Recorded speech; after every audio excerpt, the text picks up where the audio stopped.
गुरुमेदेव सर्वकारेषु सर्वदा गुरुर्ब्रह्मा गुरुविष्णु गुरुदेवो महेश्वरः गुरुसाक्षात् परब्रह्म तस्मै श्री गुरवे नमः। नमस्ते नारसिंहाय नमस्ते मधुवैरिणे नमस्ते पद्मनेत्राय नमस्ते दुःखहारिणे। थोड़ा आवाज़ वाड़ो मन। नमस्ते दुःखहारिणे।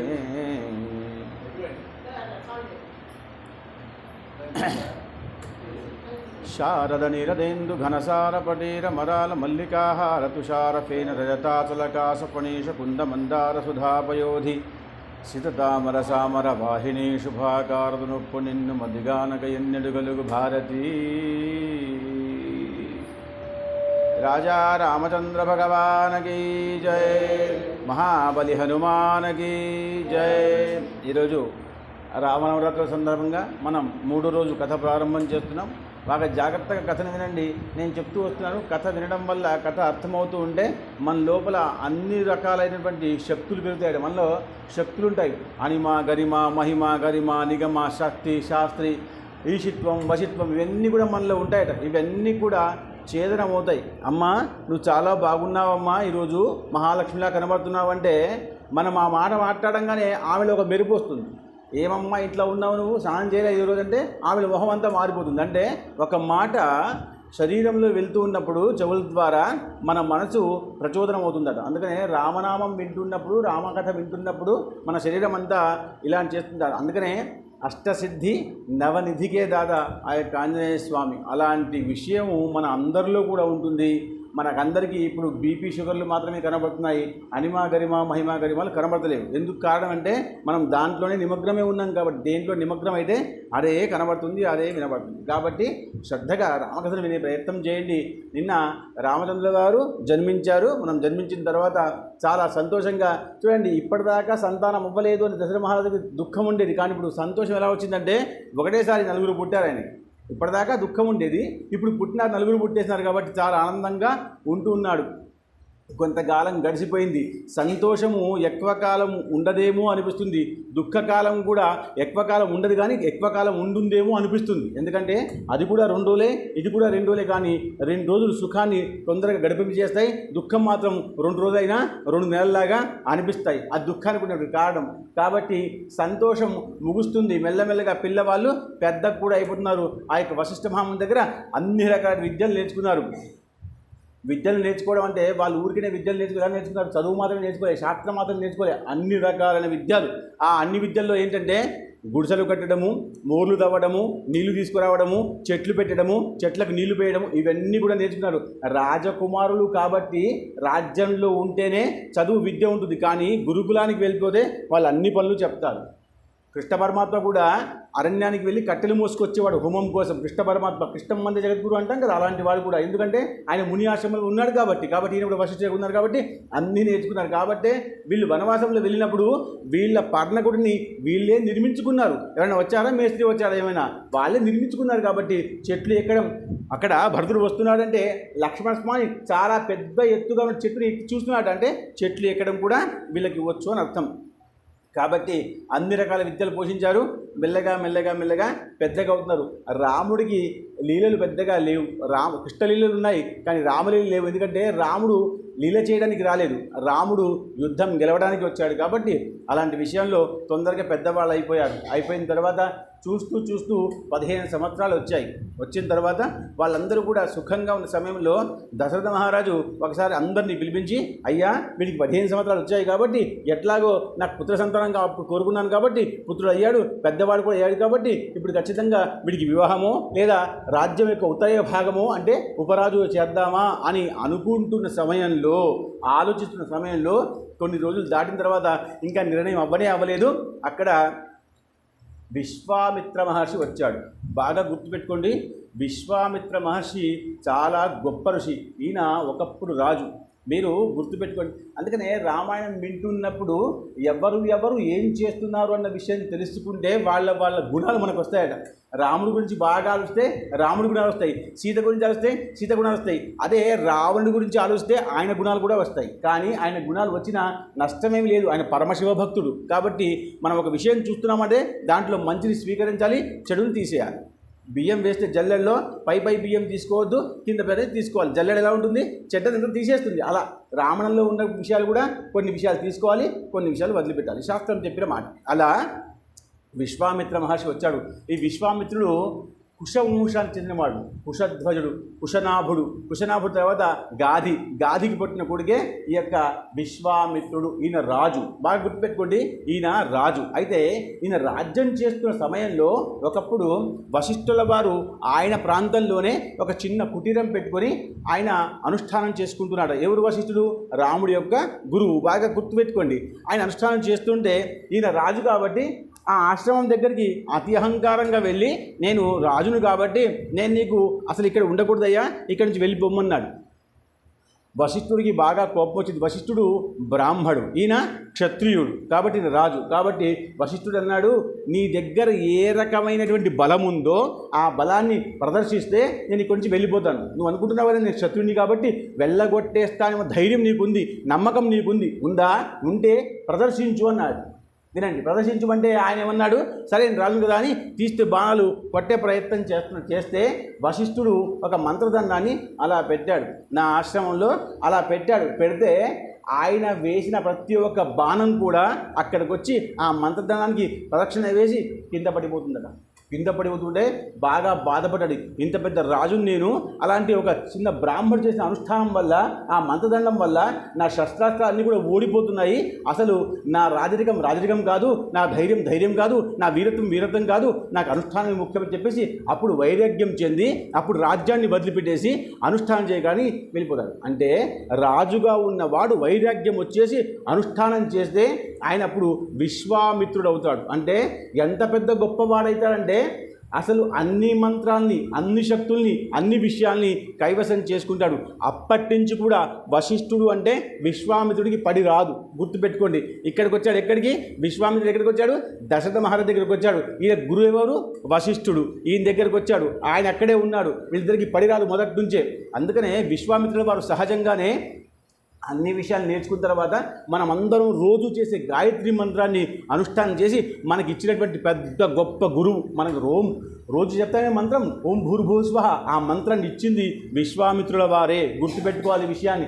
కాబట్టి ఆయన ఇచ్చిన దాన్ని మనం అందరం చేసి మనమందరం కృతార్థులు అవుతున్నాం. వశిష్ఠుడు రామనామాన్ని ఇచ్చాడు, ఈయన గాయత్రి మంత్రాన్ని ఇచ్చాడు.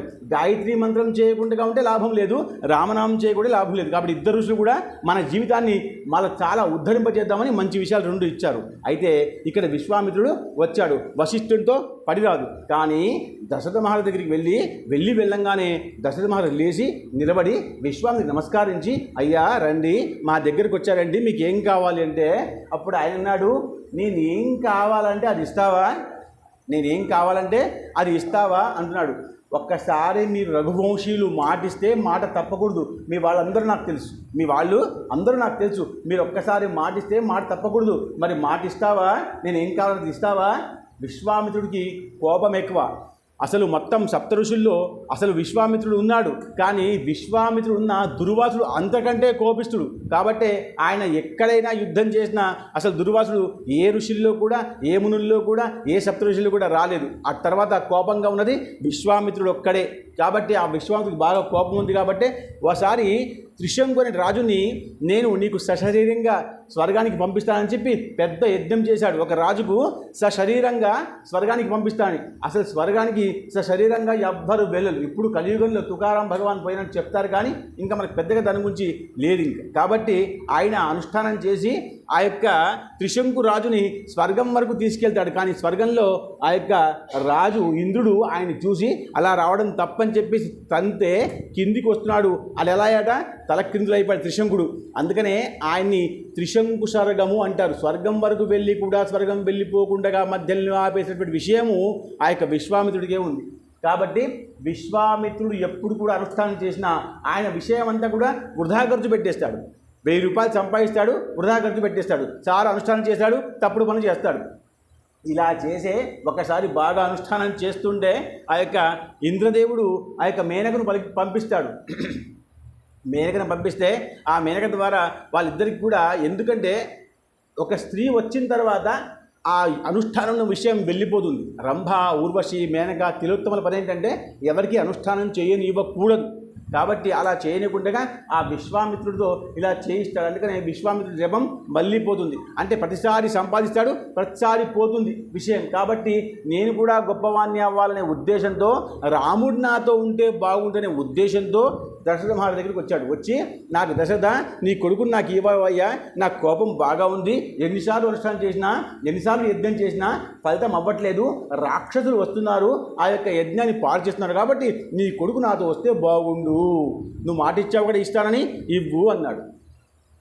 దశరథ మహారాజు చాలా బాధపడ్డాడు. ఎంతో కష్టపడితే కొడుకు పుట్టాడు, ఇప్పుడిప్పుడే పెద్దవాడు అవుతున్నాడు, నేను ఇంకా వాడు సంతోషాన్ని చూడలేదు, ఇప్పటిదాకా వాడు గురుకులంలో ఉన్నాడు, ఇప్పుడే ఇంటికి వచ్చాడు, సంతోషంగా రేపు ఎల్లుంటే వాడికి రాజ్యభారం ఇద్దాం అనుకుంటే, వివాహం చేద్దాం అనుకుంటే మీరు తీసుకెళ్తారా స్వామి, అసలు నేను ఇవ్వలేను అంటే అప్పుడన్నాడు, నువ్వు మాట ఇచ్చావు దశరథ, ఏమైనా ఇస్తానన్నావు, నాకు నీ కొడుకే కావాలి, బాగా గుర్తుపెట్టుకోండి, నాకు నీ కొడుకే కావాలి అంటే అప్పుడు ఆయన చాలా బాధపడి నేను ఇవ్వలేను అని చెప్పేసి మూర్ఛావస్థలు వెళ్ళుంటే అప్పుడు వశిష్ఠుడు చెప్తాడు, విశ్వామిత్రుడు ఒకసారి అడుగుతున్నాడు అంటే ఇవ్వడంలో ధర్మమే ఉంది, ఒక్కసారి దశరథ ఆలోచించు అని చెప్పి. అంటే విశ్వామిత్రుడికి వశిష్ఠుడికి పడి రాకపోయిన పక్షంలో కూడా ధర్మకార్యం జరగాలి కాబట్టి అందరం కలిసిపోవాలి. మీరు నా మాట గుర్తుపెట్టుకోండి, ఒక్క ధర్మకార్యం మంచి కార్యం జరగాలంటే నేను నువ్వు అన్న అహంకారం ఉండకూడదు, మనం అందరం కలిస్తేనే ఆ ధర్మకార్యం పూర్తయ్యే అవకాశం ఉంది. అప్పుడు దేంతో కూడా సంబంధం లేకుండా ధర్మకార్యం మాత్రమే నిలబెట్టాలి. అలాంటప్పుడు ఆ వశిష్ఠుడు వచ్చి దశరథ మహారాజు చెప్తాడు, నేను నీ గురువును కాబట్టి నేను చెప్తున్నాను, నువ్వు పంపించు రాముడికి ఆయనతో పంపించడం వల్ల లోక కళ్యాణం అవుతుంది. దేనికోసమైతే నువ్వు అశ్వమేధం యజ్ఞం చేస్తున్నప్పుడు ఆయన విష్ణువుగా వచ్చినప్పుడు, మీరు నీ కథలో ఉంటే మీకు జ్ఞాపకం వస్తుంది, విష్ణువుగా వచ్చినప్పుడు మేము అందరం కలిసి ఆయన కోరుకున్నాం కాబట్టి నువ్వు పిల్లాడిగా రమ్మంటే ఆయన వచ్చాడు, ఆయన వచ్చింది లోక కళ్యాణం కోసం, నీకు పుత్రవాత్సల్యం కోసం కాదు, కాబట్టి పంపించవయ్య అని చెప్తే అప్పుడు వశిష్ఠుడు కులగురువు కాబట్టి అప్పుడు గురువుల మాట వినేవాళ్ళు కాబట్టి సరే అన్నాడు. బాగా గుర్తుపెట్టుకోండి, సరే అన్నాడు. కానీ ఎలా అన్నాడు? అయిష్టంగా అన్నాడు. గుర్తుపెట్టుకోండి, అయిష్టంగా అన్నాడు. ఎప్పుడు కూడా అప్పగింతలు అయిష్టంగా ఉండకూడదు, ఇష్టంగా ఉండాలి. అవునా కాదా? మరి ఇప్పుడు చాలామంది పెళ్ళిళ్ళలో చూస్తుంటాం, అప్పగింతలు ఏడ్చుకుంటూ చేస్తున్నారు. అప్పగింతలు ఎప్పుడు కూడా ఏడ్చుకుంటూ చేయకూడదు, చాలా మనస్ఫూర్తిగా చేయాలి. ఎందుకనంటే మనం ఇస్తున్నటువంటి వ్యక్తి మీద గౌరవం ఉంది కాబట్టి మనం ఇస్తున్నాం. పెళ్లి చూపులు అయినాయి, ఎంగేజ్మెంట్ అయింది, ఇంకా భోజనాలైనాయి, బొట్లు పెట్టుకు అన్నీ అయిపోయిన తర్వాత కూడా ఆ అబ్బాయి చేతిలో మన అమ్మాయి పెట్టేటప్పుడు అంత ఏడుపు ఎందుకు వస్తుంది? కానీ చాలామంది అలా చేస్తున్నారు కాబట్టే వివాహాలు కుంటపడుతున్నాయి. కాబట్టి అప్పగింత సమయంలో ఏడవకూడదు.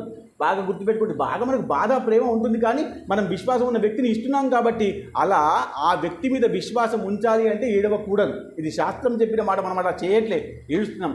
ఎప్పుడైతే వృద్ధులు స్వర్గానికి పోతారో అప్పుడు, ఎప్పుడైతే ప్రేతాత్మ ఇంట్లో ఉంటుందో అప్పుడు కూడా బాగా ఏడవకూడదు. ఎప్పుడెందుకే ధర్మరాజు వచ్చి ఈ విషయాన్ని చూసి నీకు మోక్షాన్ని తీసుకెళ్తుంటే మన రోదన చూసి తీసుకెళ్ళాడట. గుర్తుపెట్టాడు. అందుకనే బ్రాహ్మణుడు చెప్తుంటాడు, అమ్మ ఏడవకండి, నూనె పెట్టండి, నెయ్యి పెట్టండి, నోట్లో చక్కెర వేయండి, తులసిదళం వేయండి అని చెప్తూ ఉంటాడు.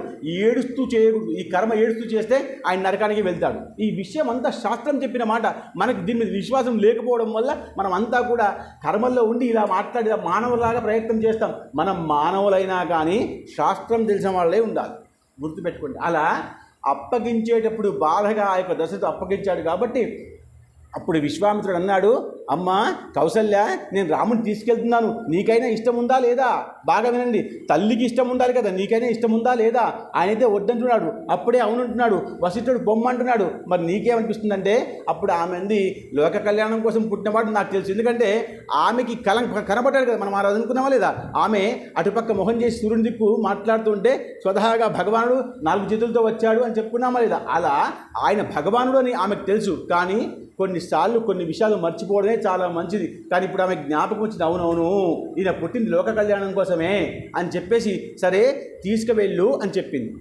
ఇది ఉదార్థ భావము. అంటే ఖచ్చితంగా తీసుకొని వెళ్ళు. దశరథుడు అంటున్నాడు, తీసుకువెళ్ళకు, నాకు కొడుకు కావాలి, నాకు పుత్రవాత్సల్యం ఉంది, నా తర్వాత నాకు కొలువు పెట్టేవాళ్ళు కావాలి, వాడు చిన్నవాడు, అసలు ఎక్కడికి తీసుకుంటున్నారేమో అని ఇన్ని ప్రశ్నలు వేశాడు.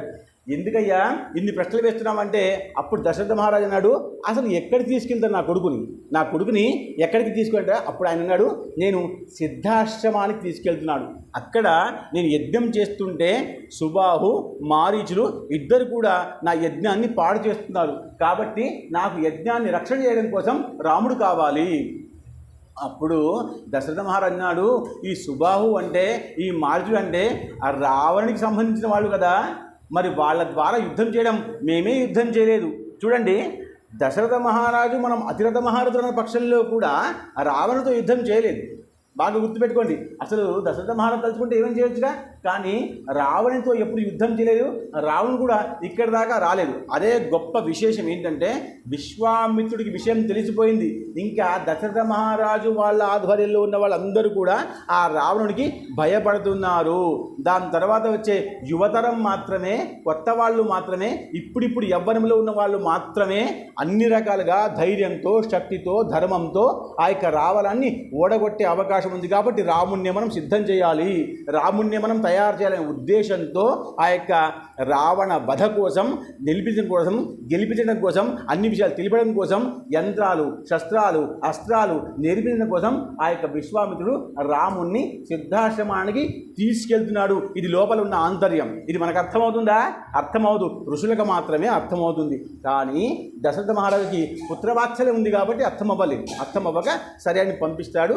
అప్పుడు ఆ యొక్క రామచంద్ర వారు తోడుగా లక్ష్మణుడు ఆ యొక్క విశ్వామిత్రుడితో బయలుదేరుతున్నారు. బాగా గుర్తుపెట్టుకోండి. ఇంకా ఇప్పటిదాకా సంతోషం ఉంది, పుత్రవాత్సల్యం ఉంది. కానీ ఇప్పుడు ధర్మం అని చెప్పాడు కాబట్టి తప్పదు. కాబట్టి పుత్రవాత్సల్యం ఉన్నా కొంచెం సేపటి కోసం ఆయన తన మనసును కుదులో పెట్టుకొని పంపించేస్తున్నాడు, వెళ్తున్నాడు. ఎలా వెళ్తున్నారంటే, ఇంకా వీళ్ళు నడక ఇప్పుడు మొదలుపెట్టారు. ఇప్పటిదాకా ఆశ్రమంలో ఉన్నారు, ఇప్పటిదాకా అంతఃపురంలో ఉన్నారు. ఇప్పుడు ఒక ఋషి వెనుక, ఒక గురువు వెనుక, ఒక శిష్యుడిలాగా వెళ్ళాలి.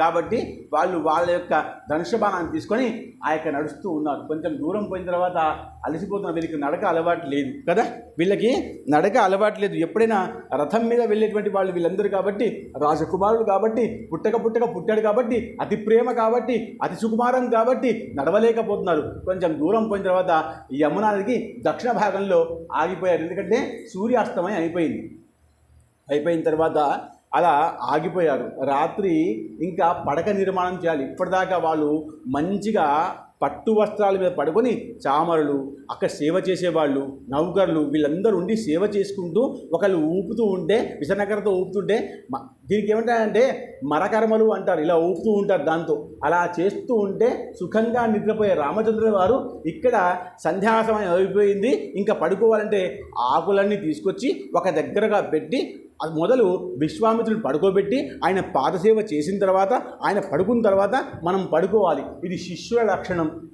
కాబట్టి రాముడు అప్పుడే కొత్తగా శిష్యుడయ్యాడు కాబట్టి ఇదంతా చేస్తున్నాడు. వీళ్ళకందరికీ చేయడం వచ్చు, కానీ చేయాల్సి వస్తుంది. అన్నీ చేశాడు. పడకలు వేశారు, 3 పడకలు వేశారు. అక్కడ ఆ యొక్క విశ్వామిత్రుడిని పడుకోబెట్టారు, పాదసేవ చేశారు. ఇంకా ఆ యొక్క విశ్వామిత్రుడు పడుకున్న తర్వాత వీళ్ళు పడుకునే ప్రయత్నం చేస్తే వీళ్ళకి నిద్ర పట్టట్లేదు. ఎందుకంటే ఏ ప్రాంతం అయితే వీళ్ళకి కఠినంగా ఉంటుందో ఆ ప్రాంతంలో ఉన్నారు. మొత్తం చీకటిగా ఉంది, కింద ఆకులలు మొత్తున్నాయి, పాములు కనబడుతున్నాయి, ఏదో పారే పాములు కనబడుతున్నాయి. ఇవన్నీ కనబడుతుంటే భయంగా ఉంది వీళ్ళకి. మొట్టమొదటిసారి పడుకుంటారు కాబట్టి ఋషులకు అలవాటు.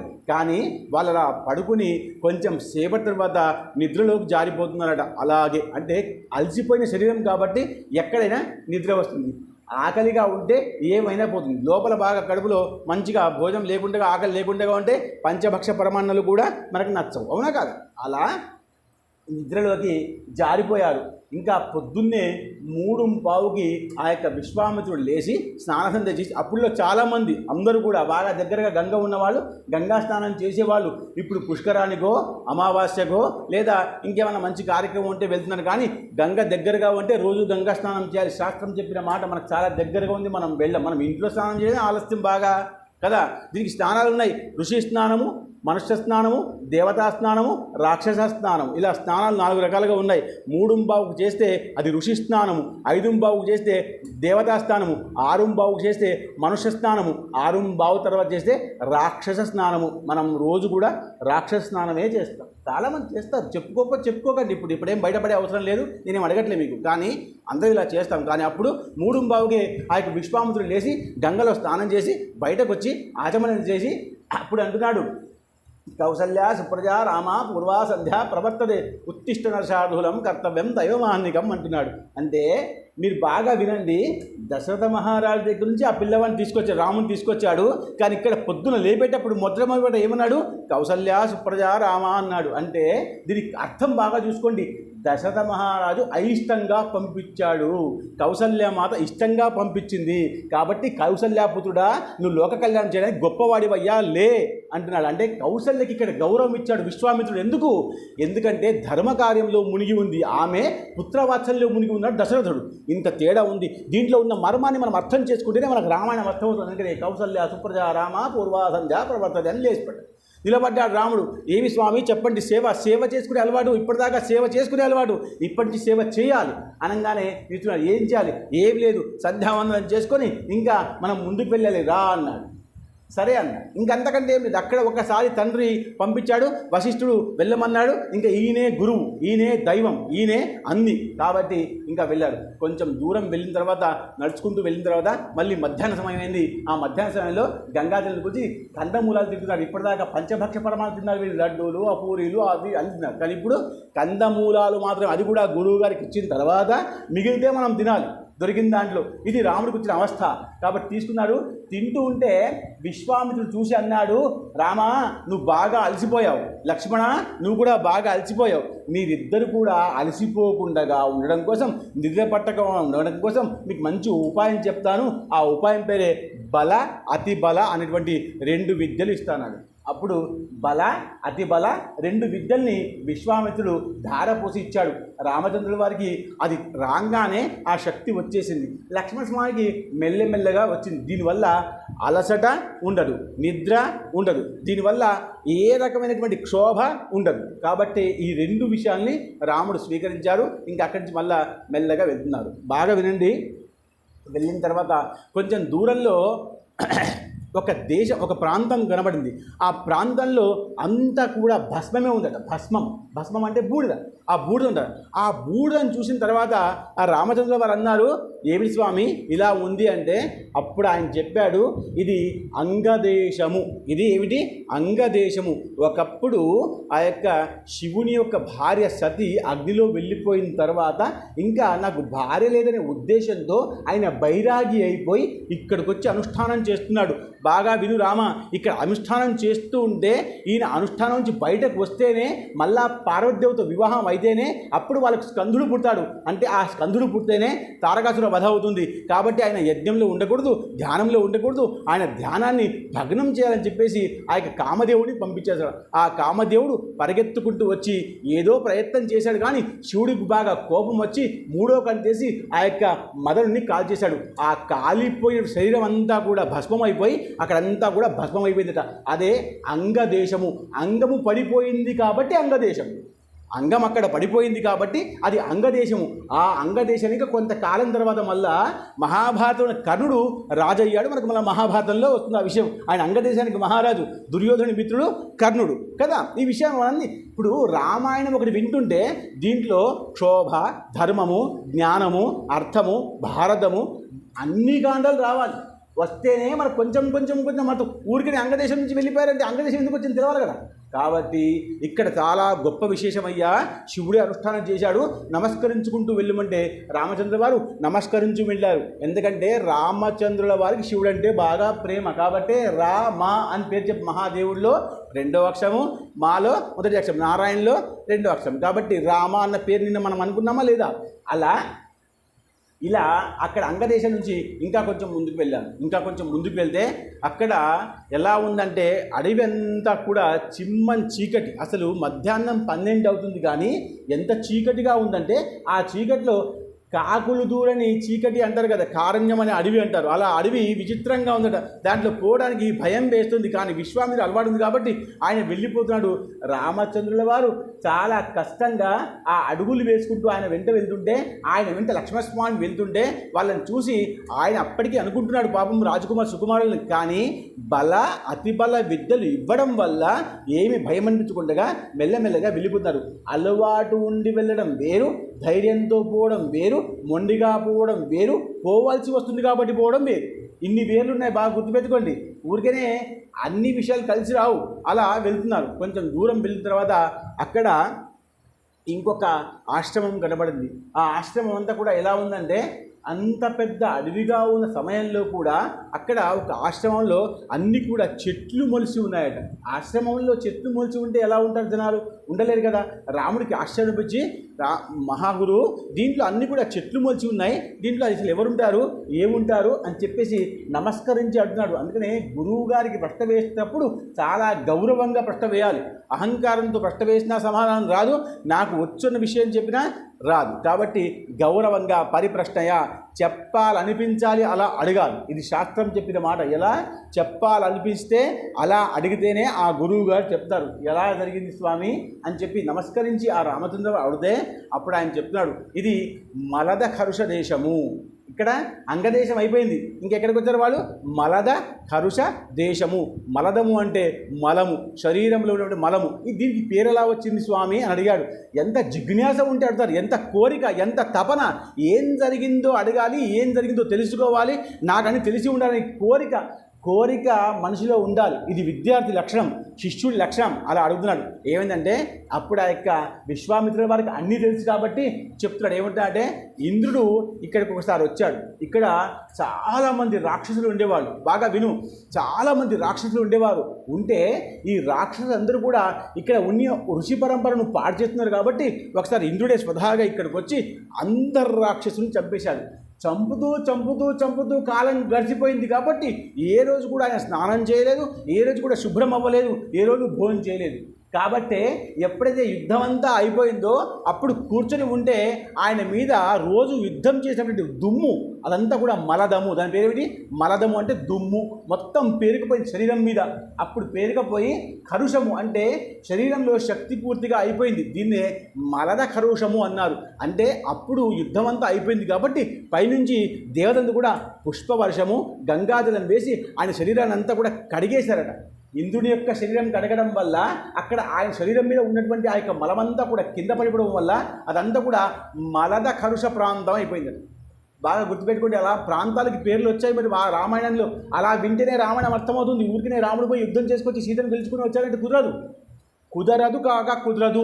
కాబట్టి ఎందుకు మలద కలుష దేశం అంటే ఆ యొక్క ఇంద్రుడి యొక్క మలదము అంటే మలమంతా అక్కడ పడిపోయింది కాబట్టి అక్కడ ఈ యొక్క మలద కలుష దేశం, మలద దేశం వచ్చింది. అంగదేశం అయిపోయింది, మలద దేశం వచ్చింది. మలదము అంటే ఇంద్రుని యొక్క మలము అని అర్థం చేసుకున్నాడు రాముడు. ఇంకా కొంచెం ముందుకు వెళ్దామంటే అక్కడ ఆగమన్నాడు విశ్వామిత్రుడు. ఇంకా ఇక్కడి నుంచి మనం ఇప్పుడే వెళ్ళలేము. ఎందుకంటే అంతమంది రాక్షసులను చంపిన తర్వాత ఇక్కడ ఒక రాక్షసి ఉంది. ఆమె పేరు తాటక. ఈమె చండాలమైన రాక్షసి. ఈ రాక్షసిని ఎలా అనుకోవాలంటే ఆమె తలుచుకుంటే ఏమైనా చేస్తుంది, ఎవరినైనా చంపుతుంది. ఆమె ఒక్కరితే మిగిలిపోయింది. అప్పుడు దాగి ఉంది కాబట్టి మిగిలిపోయింది. అందరిని చంపేశాడు ఇంద్రుడు, కానీ ఒక్కరితే ఉండిపోయింది. కానీ ఆమె అప్పటి నుంచి వాళ్ళ మీద కోపంకి వచ్చి దేవతల మీద ఎవరొచ్చినా చంపేస్తున్నారు. ఇక్కడ ఈ ప్రాంతంలో ఎవ్వరు వచ్చినా చంపేస్తుంది. కాబట్టి మనం ఇప్పుడు ఈ ప్రాంతం నుంచి ఈ మార్గం ద్వారా వెళ్తున్నాం కాబట్టి ఖచ్చితంగా మనల్ని కూడా చంపే అవకాశం ఉంది. రామా, నువ్వు తటస్థంగా ఉండు. ఇప్పుడు నీ బాణానికి పనిపెట్టు, నీ ధనుషానికి పనిపెట్టు, నీ జ్ఞానానికి పనిపెట్టు, నీ బుద్ధికి పనిపెట్టు, నీ ధైర్యానికి పనిపెట్టు, నిలబడమన్నాడు. అప్పుడు నువ్వు రాజకుమారుడివి. నీకు తీసుకొచ్చింది జ్ఞానం చెప్పడం కోసం కాదు, ధైర్యం చెప్పడం కోసం కాదు, యజ్ఞ రక్షణ కోసం. నువ్వు యజ్ఞ రక్షణ చేస్తావో లేదో నాకు తెలవాలి కదా. కాబట్టి ఇక్కడ ఆగమంటే మనం మాట్లాడుతున్న మాటలు విని ఖచ్చితంగా ఆ తాటక వస్తుంది. ఆ తాటక అసలు చాలా మంచిది, కానీ వాళ్ళందరినీ కూడా చంపేశారు కాబట్టి ఆమె కోపం. రాక్షసులను చంపేస్తే కోపం రాదా? మన వాళ్ళని చంపేస్తే అలా కోపం వచ్చింది కాబట్టి కోపిష్ఠురాలైపోయి ఎవరినైనా చంపేస్తుంది. అతనికి తోడు ఆమెకి ఒక కొడుకున్నాడు. ఆయన పేరు మారీచుడు. మీకు మహాభారతంలో రామాయణంలో అక్కడి వరకు వస్తాడు. వీళ్ళందరూ కూడా గుర్తుపెట్టుకోండి. పేర్లు అన్నీ కూడా మీకు 9 రోజులు వినాల్సిందే, నేను రావాల్సింది చెప్పాల్సిందే. అన్నీ గుర్తుపెట్టుకోండి. నేను మళ్ళీ ఆఖరి రోజు అడుగుతా మీకు పేర్లు అందరి. కాబట్టి పడుకోకండి. కాబట్టి అలా ఉన్నటువంటి ఆ యొక్క మారీచుడు ఆమెతో ఉన్నాడు. ఇద్దరు కూడా కలిసి ఆ యొక్క ప్రాంతాన్ని పాడు చేస్తున్నాడు. ఎవరు వచ్చినా చంపేస్తున్నారు. చంపేస్తే ఇంకా విశ్వామిత్రుడు చెప్తున్నాడు, ఖచ్చితంగా ఆమె వచ్చే అవకాశం ఉంది, తటస్థంగా ఉండు అనగానే అప్పుడు రాముడు అన్నాడు, అయ్యా బాగా వినండి అయ్యా, ఆమె స్త్రీ కదా, మీరు స్త్రీ అంటున్నారు కదా, స్త్రీ మీద క్షత్రియుణ్ణి నేను బాణం వేయవచ్చా? ఎంత అమాయక ప్రశ్న చూడండి. మీరు చెప్పారు కాబట్టి చేస్తున్నాను కాదు, నాకు కూడా కొంచెం తెలిసి ఉండాలి కదా. నేను ఆ స్త్రీ మీద బాణం వేయవచ్చా అంటే అప్పుడు ఆయన అన్నాడు, ఇక్కడ స్త్రీ అన్న విషయం లేదు. ఒక మాట గుర్తుపెట్టుకోండి, పాపం చేసేవాడు పాపి, అంతే. పాపం చేసేవాడు పాపి. కాబట్టి ఇక స్త్రీయా పురుషుడా అన్న విషయం లేదు. ఆమెకి స్త్రీత్వం ఉంటే, ఆమెకి స్త్రీత్వం ఉంటే ఇలాంటి తప్పులు చేసేదే కాదు. ఇంకా ఇక్కడికి వచ్చిన వాళ్ళని చంపుకుంటూ ఉండేది, క్షమించమనేది, ఇంద్రుడి దగ్గరికి వెళ్ళేది, కాళ్ళు పట్టుకునేది, అనుష్ఠానం చేసేది. కానీ ఆమె అలా కాకుండా ఇంద్రుడు ఎలా మా వాళ్ళని చంపే ఉద్దేశంతో కర్కశంగా మారిపోయి, రాక్షసిగా మారిపోయి అందరినీ చంపేస్తుంది, పాపం చేసిన వాళ్ళని, పాపం చేయని వాళ్ళని. కాబట్టి ఆమె స్త్రీ కాదు, చంపమనంగానే ఆయన చెప్పడము, ఆమె రావడము ఒకటే అయిపోయింది. ఎలా అయిపోయిందంటే ఆమె అసలు ఎంత పెద్దగా తయారైందంటే రాముడు అంత పెద్ద ఆకారం ఇప్పటిదాకా చూడలేదు. ఆయన వనంలో ఇప్పటిదాకా రాలేదు. కాబట్టి రాక్షసులు ఇలా ఉంటారు అని వినడమే తప్ప కనబడటం చూడటం ఇదే మొదటిసారి. అంత పెద్ద రాక్షసుని చూసి కొంచెం సేపటి కోసం భయపడ్డాడు. విశ్వామిత్రుడు చెప్పింది సత్యమే, ఇలాంటి రాక్షసుల్ని చంపేస్తేనే అసలు లోకం బాగుపడుతున్న ఉద్దేశంతో ఇంకా బాణం తీసి కొట్టే ప్రయత్నం చేశాడు. అప్పుడు అనుకున్నాడు, విశ్వామిత్రుడు చెప్పాడు కాబట్టి, గురువు చెప్తే ఏ తప్పులేదు. మీరు ఒక్క మాట గుర్తుపెట్టుకోండి, గురువు చెప్పాడు అనుకోండి ఏది తప్పులేదు. అయ్యో గురువు గారు చెప్పారు, ఈరోజు అష్టమి ఉంది, ముహూర్తం అయితే ఇచ్చారు అనుకోకూడదు. ఆ గురువు గారి మీద విశ్వాసం ఉందే అష్టమి రోజే చేయండి. గురువు ముఖత ఏం చెప్తే అది బ్రహ్మవాక్యం, బ్రహ్మవాక్యం అన్నారా లేదా? గురువు చెప్పాడు, ఈరోజు అష్టమి ఉందని మనం అనుమానించకూడదు. మనకు బాగుండాలనే ఉద్దేశంతో తాపత్రయం గురువు గారికి ఉంటుంది కాబట్టి ఆయన మంచి ముహూర్తమే ఇస్తాడు. అష్టమి ఉంటే తప్పేమి లేదు. గురువు వాక్యం చాలా గొప్ప. కాబట్టి గురువు గారు చెప్పారు కాబట్టి ఆయన ధనుషం తీసి బాణాన్ని కలిపెట్టి అతి బల శక్తులు ఉన్నాయి కాబట్టి ఒక్క బాణం ఇలా విసిరిపట్టాడు. పడితే అప్పుడు ఆమె కనిపిస్తుంది, ఈ చిన్న పిల్లవాడు నన్ను చంపుతాడా? ఈ అమాయకుడు, ఈ కోమలాంగుడు, ఈ అతి సుందరుడు నన్ను చంపుతాడా అని వ్యంగహాస్యం చేసింది. అసలు వ్యంగహాస్యం అంటే వెటకారం. వీరితో ఏమవుతుంది, నేను ఫస్ట్ క్లాస్లో పాస్ అవుతానమ్మా అని చెప్పంగానే అమ్మ వ్యంగంగా నవ్వుతే ఎట్లా కోపం వస్తుంది? పాపం కష్టపడమ్మా అని చెప్పాలి. కానీ ఆమె ఒక సంకల్పం చేసినప్పుడు ఆ సంకల్పమే తప్పని చెప్పకూడదు. నువ్వు ప్రయత్నం చేయమని చెప్పాలి. తల్లి లక్షణం, గురువు లక్షణం. కాబట్టి ఆమె వ్యంగంగా నవ్వుతే రాముడికి బాగా కోపం వచ్చి ఆ బాణాన్ని తీసి కొట్టే ప్రయత్నం చేస్తే ఒక్కొక్క బాణం ఆమె శరీరంలో ఎక్కడో వెళ్ళిపోతుంది. చేతికి ఇక్కడ తగిలితే బాణం ఇక్కడే ఉంటుంది, దీనికి ఏమీ అవ్వట్లే. ఇక్కడ పడితే ఇక్కడే ఉంటుంది. అన్ని బాణాలు మెల్లగా అయిపోతుంటే రాముడి యొక్క ఆత్మవిశ్వాసం కూడా అయిపోతుందా లేదా పరీక్ష చేద్దామనే ఉద్దేశంతో విశ్వామిత్రుడు ఏమీ చెప్పడం లేదు. మీరు ఒక్క మాట గుర్తుపెట్టుకోండి, చదువు చెప్పేటప్పుడు టీచర్లు బాగా చెప్తారు, కానీ పరీక్షలు రాసేటప్పుడు చెప్తాడా? పరీక్షలు రాసేటప్పుడు చెప్పండి స్వామి అని చెప్తారా? పరీక్షలు రాసి ఖచ్చితంగా చెప్పరు. నేను అప్పుడు ఏం చెప్పానో అవన్నీ గుర్తెచ్చుకొని ఇప్పుడు రాయమని చెప్తాడు. దీనే పరీక్ష అంటారు. అప్పుడు స్కూల్లో ఉన్నప్పుడు అది పాఠము అంటారు. కాబట్టి ఇంకా విశ్వామిత్రుడు ఏమి చెప్పట్లేదు. విశ్వాసాన్ని కోల్పోతున్న భయం ఆయనకి విశ్వామిత్రుడు అనిపించినా రాముడు చాలా సమర్థుడన్న విషయము ఆయనకు ఒక్కడికి మాత్రమే తెలుసు. ఎందుకు? ఆయన ఋషి కాబట్టి. ఋషి కాదు బ్రహ్మర్షి కాదు రాజఋషి. ఆయనకప్పుడు ఏమన్నాను నేను? క్షత్రియుడు, రాజు. ఆయన బ్రహ్మాన్ని తెలుసుకున్నాడు కాబట్టి బ్రహ్మ ఋషి అయ్యాడు. అలా ఆయన ఇంకా ఏ బాణాలు వేస్తాడో చూద్దామనే ఉద్దేశంతో అలా నిలబడి ఉంటే ఇంకా సంధ్యా సమయం అయిపోతుంది. సంధ్యా సమయం అయిపోయిన తర్వాత రాక్షసులకి రెట్టింపు శక్తి వస్తుంది. ఒక్కసారి సంధ్యా సమయం అయిపోయింది. అందుకనే సంధ్యా సమయంలో రాక్షసులు వచ్చే సమయం కాబట్టి, భూతములు వచ్చే సమయం కాబట్టి, దృష్టులు వచ్చే సమయం కాబట్టి, శత్రువులు వచ్చే సమయం కాబట్టి సాయంకాలం పూట మనం దీపాన్ని పెట్టి శుభం కరోతి కళ్యాణం ఆరోగ్యం ధనసంపద శత్రుబుద్ధి వినాశాయ దీపశ్జ్యోతి నమోస్తుతే మనం చెప్పుకుంటామా లేదా రోజు సాయంత్రం? ఎందుకు? ఎలాంటి రాక్షసులు వస్తారో ఏమో తెలియదు. అతడైతే అక్కడ కనబడుతుంది రాక్షసి అని. ఇప్పుడు కలియుగంలో ఎవరు రాక్షసులో, ఎవరు రాముడో, ఎవరు సీతో, ఎవరు శూర్పణకో అర్థమయ్యే అవకాశం ఉందా? లేదు కలియుగంలో. కాబట్టి మన జాగ్రత్తలు మనం ఉండాలి. సాయంకాలం అవ్వగానే తులసి దగ్గర, రాముడి దగ్గర దీపం పెట్టి ఈ మంత్రం చెప్పుకోవాలి. కాబట్టి సంధ్యాసం అయిపోతుంది. ఇంకా చాలా శక్తి పెరిగిపోయే అవకాశం అవకాశం ఉంది ఆ యొక్క రాక్షసిని. కాబట్టి ఇప్పుడే ఏ బాణం వేస్తావో వేసి చంపేయి అని చెప్పంగానే రాముడు సిద్ధమయ్యాడు. అప్పుడు ఆగ్నేయ బాణాన్ని తీసుకొని ఒక్క బాణం వేయంగానే ఆమె శరీరం, పెద్దగా ఉన్న శరీరం తబాలమని కింద పడిపోయింది. కింద పడిపోయిన తర్వాత కూడా ఆ స్థలమంతా కూడా ఆక్రమించుంది. కాబట్టి ఆ లక్ష్మణస్వామి ఆమె చేతుల్ని, ఆమె ముక్కుని, ఆమె యొక్క పాదాలని నరికించేశాడు. ఎందుకంటే ఇలా నరికించేస్తే ఏమవుతుందంటే ఇక్కడ భూతము రాక్షసి చనిపోయిందని భయం ఉండదు. ఏదో ప్రాణి అనుకుంటే రాక్షసి అంటే రాక్షసి మళ్ళీ కోపం వస్తుంది. కాబట్టి ఈ విషయాన్ని ఇక్కడే తేల్చేద్దామని చంపేశారు. లక్ష్మణస్వామికి ఏంటంటే ముక్కు, చెవులు కోయడం ఇక్కడి నుంచి అలవాటు, శూర్పణఖ వరకు. మీరు మళ్ళీ వినండి, అక్కడ దాకా శూర్పణఖ వరకు ఇదే పని చేసుకుంటూ వస్తాడు. స్త్రీలకి కొన్ని విషయాలు చంపకూడదు అనిపించిన తర్వాత కూడా ఆమె రాక్షసి కాబట్టి, పాపం చేస్తుంది కాబట్టి, పాపి కాబట్టి చంపేశామని చెప్పేసి అక్కడ దండం పెట్టేసి మళ్ళా కొంచెం ముందుకు వెళ్తున్నాడు. వాల్మీకి మహాముని వాళ్ళని తీసుకొని వెళ్తున్నాడు. ఇప్పుడు రాముడికి ఇంత శక్తి ఉందని కొంచెం అర్థమైంది. ఉందని అనుకోవడం వేరు, ఉందని ప్రదర్శించడం వేరు. నేను బాగా చదువుకున్నాను చెప్పుకోవడం వేరు, పరీక్షలు రాయడం వేరు, ఫస్ట్ క్లాస్లో పాస్ అవ్వడం వేరు కదా. 3 భాగాలు వేరువేరుగా ఉన్నాయి. విశ్వామిత్రుడికి విశ్వాసం ఉంది, కానీ ఇప్పుడు ప్రదర్శించి చూపించాడు కాబట్టి ఇంకా దాని మీద గౌరవం పెరిగింది రాముడి మీద. తీసుకెళ్తున్నాడు. ఇంకా కొంచెం దూరం వెళ్ళారు. ఏమైంది? అంగదేశం అయింది, మగధ దేశం అయింది.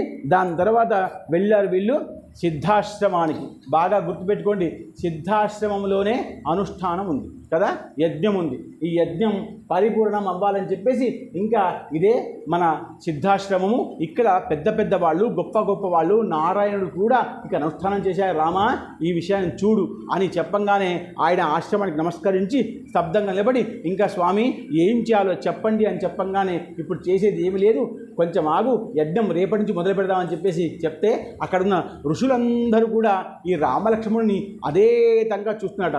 కొత్తగా ఉన్నారు, శిఖలు కట్టుకున్నారు, బాణం పట్టుకున్నారు, వయసులో ఉన్నారు, వీళ్ళకి శక్తి ఉందని మా గురువుగారే నమ్ముతున్నారు. ఎలా ఉంటారో చూద్దాం.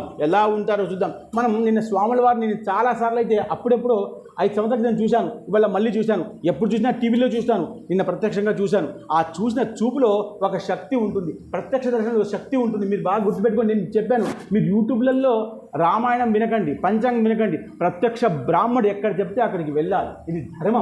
బ్రాహ్మడు ప్రత్యక్షంగా చెప్తున్నప్పుడు ఉంటేనే మీకు కొంచెం పుణ్యం వస్తుంది. టీవీల్లో సోఫాల మీద కూర్చొని రామాయణం వింటే పుణ్యము రాదు. ఈ విషయం ఎవ్వరు వినరు. చాలామంది మేము చూసాం, మేము విన్నామంటారు. దానివల్ల పుణ్యం రాదు, దీనివల్ల పుణ్యం వస్తుంది. కథ ఇలా జరగాల్సిందే. ఎలా జరగాలి అంటే, టేప్ రికార్డులో సత్యామృతం చేస్తే పుణ్యం వస్తుందా? ఇంకా దక్షిణ ఎవరికి పెట్టాలి? టేప్ రికార్డులో పెట్టాలా కదా? పుణ్యం రావాలంటే బ్రాహ్మణుడు ఉండాలి. బ్రాహ్మణుడు లేకుండా సాధ్యం కాదు. కాబట్టి పురాణము బ్రాహ్మడే చెప్పాలి, బ్రాహ్మణము కథ మీరు వినాలి. అలాంటిది అందరూ కూడా ఆయన్ని చూసిన రామలక్ష్మణ్ చూసి సంతోషిస్తున్నారు. మా గురువుగారు తీసుకొచ్చారు, ఖచ్చితంగా ఈసారి యజ్ఞం ఖచ్చితంగా గెలిచే అవకాశం ఉంది, విజయం సాధించే అవకాశం ఉంది అని చెప్పేసి బాగా విషయాలు అనుకుంటూ ఉన్నారు. మళ్ళీ ఏమైందంటే, ఉదయమే యజ్ఞం చేయాలంటే ఏం చేయాలి? మళ్ళీ సామాగ్రి అంతా తీసుకురావాలి. ఎప్పుడైతే మనం సామాగ్రి కోసం వెళ్తామో అక్కడ వెళ్ళినప్పుడు మనం ఆకులు తీసుకొస్తాం, పూలు తీసుకొస్తాం. మన ఇంట్లో పండుగ ఏం చేస్తాం? మొదలు ఆకులు, తర్వాత పూల అలంకరణ చేస్తాం. అలా చేసేటప్పుడు అడవుల్లోకి వెళ్ళాలి, అన్నీ తీసుకొని రావాలి. తీసుకొస్తూ ఉన్నప్పుడే రాక్షసులకు అర్థమైపోతుంది. ఏమని? ఇక్కడ ఏదో కార్యక్రమం ఉంది, ఖచ్చితంగా పూలు తీసుకెళ్తున్నారు, ఆకులు తీసుకున్నా, ఏమైనా కార్యక్రమం ఉంది అనుకుంటారు. అప్పుడే తెలిసిపోతుంది. కాబట్టి అప్పుడు విశ్వామిత్రుడు చెప్పాడు, పొద్దున్నే 3 గంటలకి బ్రాహ్మీ ముహూర్తంలో గంగలో స్నానం చేసి అక్కడిదక్కడే ఆకులు కొమ్మలు తీసుకుని రండి, వాళ్ళకి తెలియకుండా ఉండే ప్రయత్నం చేద్దామని చెప్పిన పక్షంలో కూడా చాలామంది మనం మంచి పని చేస్తుంటే దుష్టులు బాగా మంది, చెప్పాను కదా, ఉత్తిష్టంటూ భూత విషయం. మనం మంచి పని చేస్తామంటే రాక్షసులు, భూతాలే మొదలు వస్తాయి. మంచి వాళ్ళు మెల్లమెల్లగా వస్తారు. కాబట్టి అందరికీ తెలిసిపోయింది, రాక్షసులు కూడా ఈ విషయం తెలిసిపోయింది. అయిన పక్షంలో కూడా యజ్ఞం చేద్దామని నిర్ధారణ చేస్తే అప్పుడు యజ్ఞం మొదలుపెట్టారు. సిద్ధాశ్రమంలో ఏ యజ్ఞ రక్షణ కోసం అయితే ఆ యొక్క దశరథ మహారాజు దగ్గర నుంచి రాముని తీసుకొచ్చాడో ఆ యజ్ఞం ఈరోజు మొదలైంది. ఈ రోజు నుంచి 6 రోజుల వరకు ఈ యజ్ఞం నిర్ధారణ చేసి ఇంకా 5 రోజులు యజ్ఞం అయిపోయిన తర్వాత 6వ రోజు రాక్షసులు రానే వచ్చారు. పూర్ణాహుతిలో వేసేటువంటి విషయాలు చాలా పవిత్రమైన విషయాలు. ఆ పవిత్రమైన విషయాలు వేసేటప్పుడు ఆ పవిత్రమైన మంత్రాలతో వేస్తే అది పెద్దగా మారి దాంట్లో ఉన్నటువంటి విషయము భగవంతుడికి చేరి భగవంతుడు మనకి ఏమి ఇవ్వాలో అది ఇస్తాడు. ఏం కోరిక కోరుకుంటున్నామో అది ఇస్తాడు. లోక కళ్యాణమా, మన కళ్యాణమా, జన కళ్యాణమా, హిత కళ్యాణమా అన్నీ కోరుకుంటాడు. అలా వీళ్ళు పూర్ణావతి ఇచ్చే సమయంలో రాక్షసులు వచ్చారు. రాక్షసులు వచ్చి వాళ్ళ పేరేంటి, మారీచుడు, సుబావుడు. ఈ మారీచుడికి తాటకి కొడుకు. మా తల్లిని చంపేశారు కదా, నేను మాత్రం ఖచ్చితంగా మిమ్మల్ని యజ్ఞం చేయనివ్వను. ఒకళ్ళకి గొలుసు ఉంది, గొలుసు బాగా గుర్తుపెట్టుకోండి మీరు. కాబట్టి అందరూ వచ్చి యుద్ధాన్ని ఆ యజ్ఞాన్ని ఆపే ప్రయత్నం చేస్తే అప్పుడు ఆ యొక్క విశ్వామిత్రుడు చెప్పాడు, ఇంకా నేను ఇక్కడి నుంచి లేవలేను. ఎందుకు, నేను దీక్షలో ఉన్నాను. మనం పూజ చేస్తున్నప్పుడు కంకణం కట్టుకుంటాం. ఒక్కసారి కంకణం కట్టుకున్నామా మనం దీక్షాపరులమే. చంపకూడదు, తిట్టకూడదు, మాట్లాడకూడదు, శపించకూడదు. నాకు అన్ని శక్తులు ఉన్నాయి. శక్తులు నేనే నీకు ఇచ్చాను, గుణాలు నేనే నీకు ఇచ్చాను, మంత్రం నేనే నీకు ఇచ్చాను, కానీ నేను మాత్రం ప్రయోగించకూడదు. ఎందుకు, నేను దీక్షలో ఉన్నాను కాబట్టి. అందుకనే మనం పూజ చేస్తున్నప్పుడు ఎవరు వస్తే మనం కోపంకి రాకూడదు. మనం అప్పుడు కోపంకి వస్తాం, అంతకు మొదలు కోపంకి వస్తాం. కోపానికి వస్తే దీక్షలో లేనట్టే. కాబట్టి కంకణం కట్టేటప్పుడు చాలామంది నాకు కట్టండి, నాకు కట్టుకోకూడదు. కంకణం కట్టుకుంటే అంత నియమంలో ఉండాలి. కంకణానికి అంత నియమం ఉంది. ఊరికే దారం తెంపి కట్టుకోవడం కాదు కంకణం అంటే, నియమము, దీక్ష దాని పేరు. కాబట్టి రామా, నేను దీక్షలో ఉంటాను కాబట్టి ఎవ్వరొచ్చినా చంపేయి. నేను గురువుగా చెప్తున్నాను, ఎవరొచ్చినా చంపేయి అని చెప్పంగానే అందరినీ చంపేస్తున్నాడు. రామచంద్రుల వారు ఇప్పటిదాకా చాలామంది రాక్షసులను చంపాడు. వాళ్ళకి పెద్దగా పేర్లు లేవు. చూడండి, ఇప్పుడు యుద్ధం చేస్తున్నప్పుడు గుర్రాల మీద, ఏనుగుల మీద, రథాల మీద, తర్వాత నడకతో ఉంటారు. నడకతో ఉన్నటువంటి రాక్షసుల పేర్లు ఎవరికి తెలిసి ఉండవు. రామాయణంలో 1000 కోట్లు, ఎన్ని గంటలు 1000 కోట్లు వానరులు సహాయం చేశారు. అందరి పేరు తెలుసా మనకు ఎవరు తెలుసు? రాముడు, జాబాలి, ఆంజనేయుడు, కర్ణుడు, నలుడు, నీలుడు, వీళ్ళే తెలుసు మనకు. కాబట్టి అంతమందిని కూడా చంపేశాడు రాముడు. కానీ ఆఖరికి ఆ యొక్క మారీచుడు, సుబాహులు ఇద్దరు కూడా వస్తే అప్పుడు ఆ యొక్క సుబాహును ఆగ్నేయాస్త్రంతో ఆ యొక్క రాముల వారు చంపేశారు. కానీ మారీచుడికి ఒక బాణం వేస్తే ఆయనకి ఆ బాణం తగిలిన తర్వాత పరిగెత్తుకుంటూ వెళ్ళిపోతే ఆ బాణం వల్ల సముద్రానికి అవతల పోయి పడ్డాడు. అదే మళ్ళా మారీచుడు ఆ యొక్క సీతామాత దగ్గరికి మళ్ళీ వస్తాడు. అది మళ్ళీ భాగంలో మనం చెప్పుకుందాం. అయితే ఈ మారీచుడు అక్కడ వెళ్ళిపడ్డాడు. యజ్ఞం సుఫలం అయిపోయింది. బాగైందా? యజ్ఞం అయిపోయింది. ఏం కారణం చేత పట్టుకొచ్చాడో విశ్వామిత్రుడు, ఆ యజ్ఞం పూర్తయిపోయింది. విశ్వామిత్రుడికి బాగా ఆనందం అనిపించింది. అసలు నేను రాముడి ద్వారా ఒక పెద్ద కార్యాన్ని చేయించాను.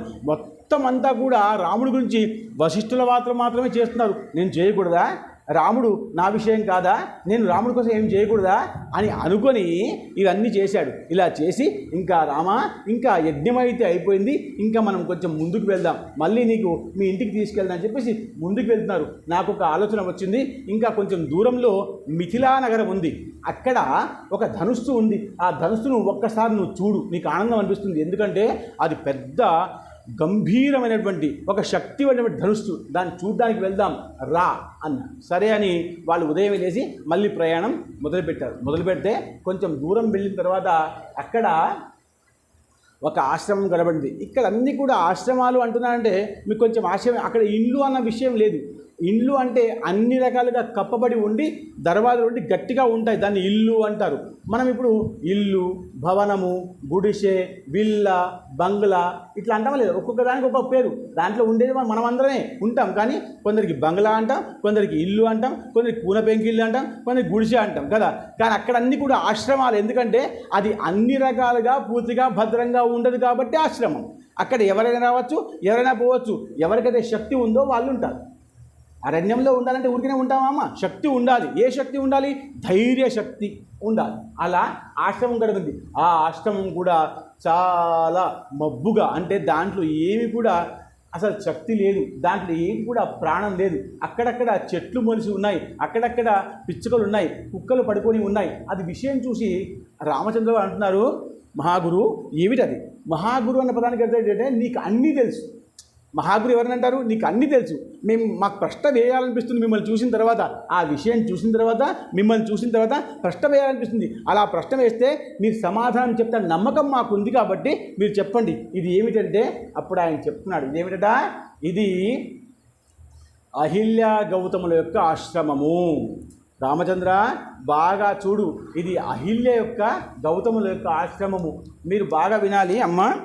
అహిల్య గౌతములు పరమ మంచి దంపతులు. వీళ్ళిద్దరు కూడా చాలా బాగా ఉండేవాళ్ళు ఉంటే కొంతకాలం పోయిన తర్వాత ఆ జపసిద్ధిని తీసుకున్న తర్వాత ఇద్దరు కూడా అనుష్ఠానం చేస్తున్న పక్షంలో కొంచెంకాలం తర్వాత ఒక్కసారి ఆ అహిల్య అతి సౌందర్య రాశి బాగా అందంగా ఉండేదట.